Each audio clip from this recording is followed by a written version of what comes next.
Bonjour, c'est Antoine de Freedom Camper, les vannes aménagées. Aujourd'hui, je vais vous présenter l'aménagement Nord qui a été designé par Vanmania et qui a été produit dans nos ateliers Freedom Camper. Cet aménagement, vous allez le retrouver sur notre gamme Otago, notre gamme de location de vannes aménagées. On va commencer par la présentation. Nous sommes sur une cuisine qui est accessible depuis l'intérieur comme de l'extérieur. Vous allez avoir un évier avec une planche à découper. Cet évier, pour l'allumer, il suffira de tourner le robinet pour que ça coule. Pensez bien à pousser bien comme ceci pour bien verrouiller votre évier. Vous allez avoir le bouchon d'évier, bien sûr pour faire des économies d'eau, car dans ce véhicule, vous allez avoir 24 litres d'eau. Bien sûr, il est nécessaire de se laver, donc vous allez avoir une douchette accessible ici, ou bien des fois on va la retrouver dans le meuble au-dessus de la cuisine. Pour installer cette douchette, c'est très simple, vous allez avoir un petit ergot comme celui-là, qui va vous permettre de venir le positionner dans cet espace, et donc il suffira de le clipser comme ceci. L'interrupteur permet d'allumer la pompe.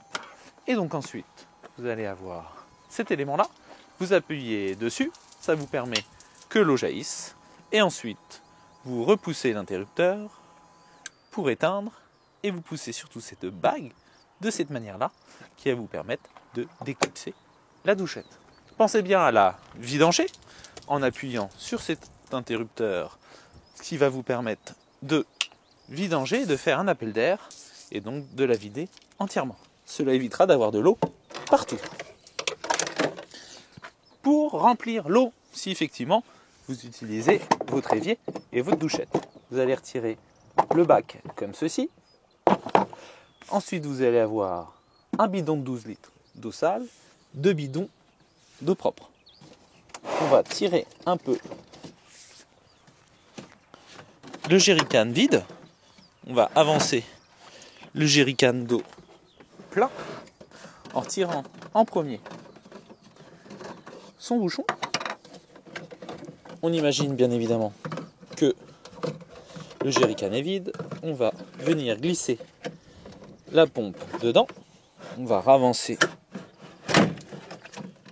le jerrycan. On met la coupelle et ensuite on vient revisser tout simplement le bouchon, ce qui va vous permettre de récupérer 12 litres supplémentaires d'eau. Au niveau du dessus des jerrycans, vous retrouvez avec la vaisselle qui est systématiquement fournie avec le véhicule. Cette vaisselle est accessible, vous allez avoir les bacs à couverts et l'ensemble des éléments que vous pouvez voir en image. Pour le réchaud, il est accessible à l'intérieur comme à l'extérieur. Vous allez placer vos doigts là, ou bien utiliser la poignée en façade pour pouvoir sortir votre tiroir. Vous retrouvez avec cette cale qui est une sécurité pour éviter que les tiroirs allumés se referment et viennent brûler l'ensemble de la cuisine. Ici, le réchaud, donc accessible depuis l'intérieur ou l'extérieur. Vous avez cette table que vous pouvez tirer pour pouvoir cuisiner avec votre réchaud à l'extérieur. Pour faire fonctionner le réchaud, 2 éléments à connaître. Vous avez la bouteille de gaz. Ici, quand vous baissez votre bouton, cela permet de faire l'admission dans le système. Ensuite, cet élément-là, vous allez avoir le symbole de l'étincelle. Ce symbole de l'étincelle, vous allez aller jusqu'au bout pour allumer le gaz comme ceci. Pour l'éteindre, il suffit d'aller sur Off et de désactiver l'admission de gaz. Si ça ne marche pas, 2 possibilités. Soit que votre bouteille de gaz a légèrement tourné et donc vous n'êtes plus dans la fente, il faut se remettre dedans, ou bien que vous avez désamorcé le gaz en laissant ceci ouvert.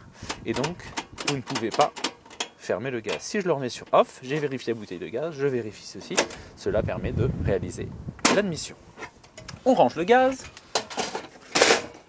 on remet la plaque anti-feu qui va vous permettre d'éviter aussi de brûler les champs, et pensez bien à mettre votre casserole bien au milieu de votre réchaud. J'enlève la cale et donc ensuite vous allez avoir le réfrigérateur pour l'alimentation. Le réfrigérateur se trouve au centre du lit. Sous le lit, il fait 30 litres. Et donc, vous allez l'ouvrir simplement comme ça. Pensez bien à le claquer fortement pour le verrouiller. Cela évitera qu'il s'ouvre durant la conduite. Il est allumé au départ. Il peut rester allumé. Cela ne gênera en rien réellement votre autonomie.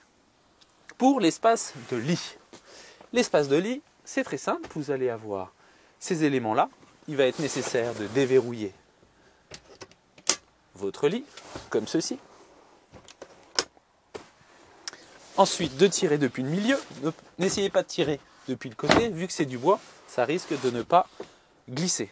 Je le tire depuis le milieu, donc depuis votre réfrigérateur, au centre. C'est très facile à mettre en place.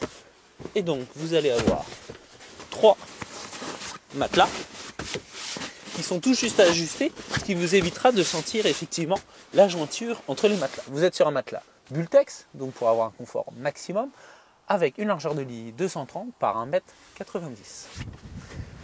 Pour défaire le matelas, le lit, il suffit de défaire les matelas dans le sens inverse, de pousser toujours depuis le centre, et donc je viens le remettre en place. C'est ce qu'on appelle un lit peigne. Je viens reverrouiller les éléments, et donc je me retrouve avec mon lit qui devient une banquette. D'ailleurs, sur cet aménagement, vous allez avoir un toilette qui est accessible de jour comme de nuit. Où se trouve le toilette? Il va se retrouver à l'arrière, donc le lit venez se mettre ici, et vous allez vous retrouver avec votre espace toilette, que vous pouvez ouvrir comme ça, en ouvrant la trappe par l'avant, et donc vous pouvez faire toutes les nécessités que l'on fait avec un toilette. Quand c'est fini d'utilisation, vous allez le verrouiller, et vous allez pouvoir repartir pour un tour et repartir en road trip.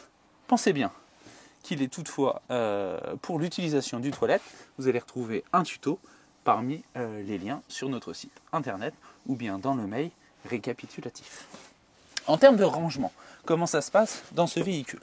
Vous allez avoir des rangements ici, un second rangement au niveau de la partie à droite du réfrigérateur, qui est accessible depuis la porte coulissante, avec différentes manières de pouvoir ranger et surtout des séparations qui vont nous permettre de limiter l'espace de chacun. Et ensuite, vous allez retrouver un autre rangement. Ici, un espace bureau avec 280 litres de rangement. Cet espace-là avec un autre rangement et l'espace du dessous qui est donc un espace où vous allez pouvoir glisser des chaussures ou bien différents éléments comme vos courses. Si vous ne prenez pas de toilette, pensez aussi que tout cet espace ici, si vous retirez le toilette, est aussi un espace de rangement. Pour la partie cuisine, vous allez avoir, selon votre véhicule, un espace pour manger, où vous allez pouvoir utiliser une table à l'intérieur comme à l'extérieur. Cette table, vous allez retrouver les supports au niveau du meuble, au niveau de la porte coulissante. Pour pouvoir retirer ces éléments, le tube, vous allez tirer sur cet élastique. Et ensuite, pour le trépied, vous allez tout simplement faire comme ceci. Vous allez venir clipser. Il n'y a pas de sens sur le tube. Pensez juste que c'est un système conique. Et plus vous allez appuyer, plus vous aurez de difficultés pour pouvoir retirer le manche et sa table. Ensuite, la table, comme vous avez pu le voir, on le retrouve derrière le siège conducteur. Et donc là, je viens tout simplement clipser la table. Et cette table est donc accessible et utilisable depuis l'intérieur comme effectivement l'extérieur, avec une utilisation à l'extérieur. Vous avez bien sûr en location les chaises qui sont fournies avec votre véhicule. On se retrouve dans notre espace arrière sur l'aménagement nord de notre gamme Otago en location. Nous allons donc avoir notre vitre à l'arrière et vous posez la question, mais comment on occulte? Parce que c'est bien gentil, on nous a montré plein de choses, mais on ne nous a pas expliqué comment mettre nos rideaux. Pour mettre nos rideaux, c'est très simple. Pour occulter les vitres, je vais mettre le rideau comme ceci. Vous avez un scratch au milieu. et vous permettre d'avoir une bonne jointure et pas de jour. Et quand vous avez fait ça, vous allez en trouver dans l'ensemble de vos vitres arrière, dans l'espace arrière. Et donc vous avez une occultation maximum avec une doublure polaire. Et pour l'espace cabine, vous allez vous retrouver tout simplement avec des occultants avant-tous que vous allez pouvoir mettre sur les deux portes avant et sur le pare-brise. Donc ça, c'était pour l'occultation. Maintenant, on va parler des éléments électriques qui ont fonctionné. On a déjà vu le frigo, on va voir le chauffage stationnaire, mais il faut tout d'abord comprendre comment la batterie fonctionne. Une batterie à 10,9 volts, elle ne permettra plus au chauffage stationnaire ainsi qu'au réfrigérateur de fonctionner. Donc il va être vraiment très important de contrôler ces tensions. Et comment on va pouvoir le faire? Grâce au panneau de contrôle qu'on va retrouver au niveau de la cuisine.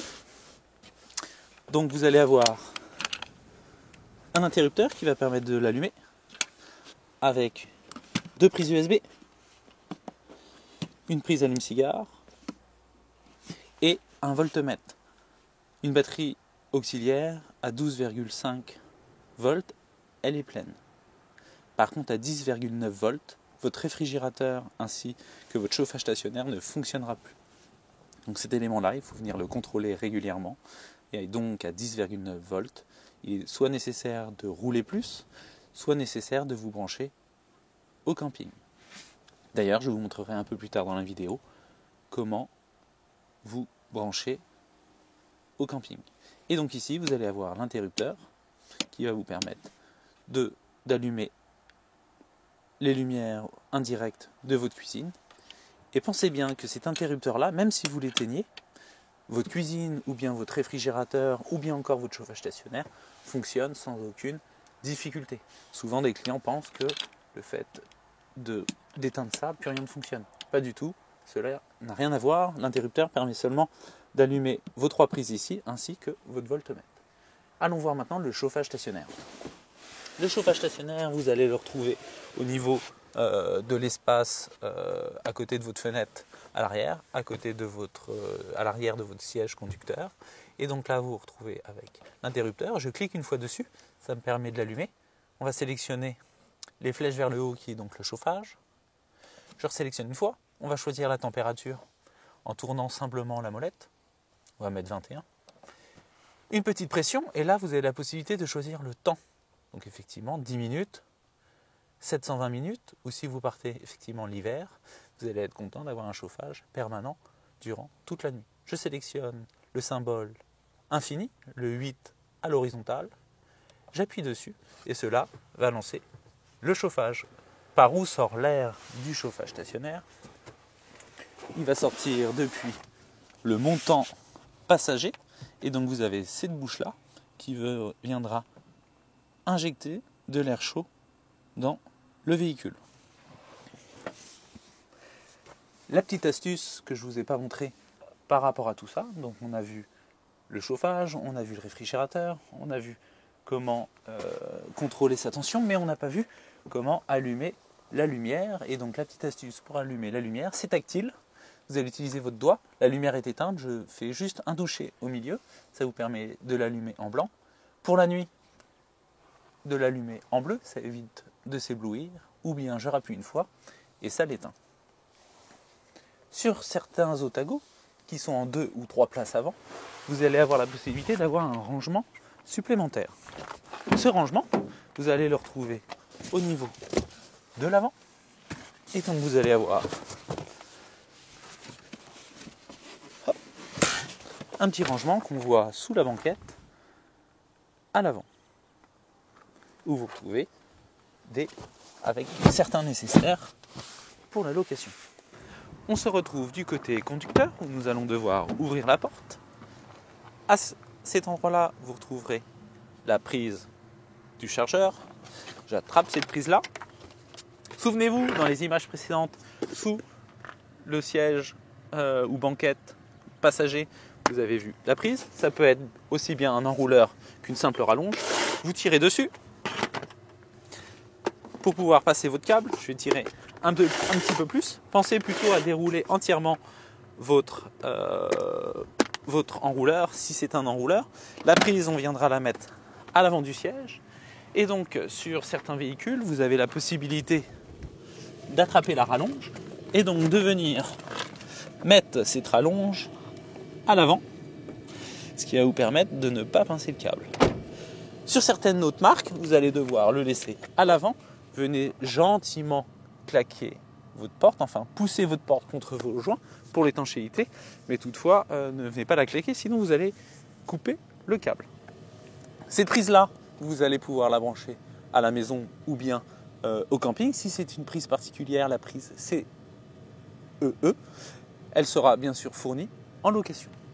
Pour le carburant, selon les modèles et selon les marques, pour les trappes qui sont ici, vous allez devoir ouvrir la porte, tirer la trappe et donc pouvoir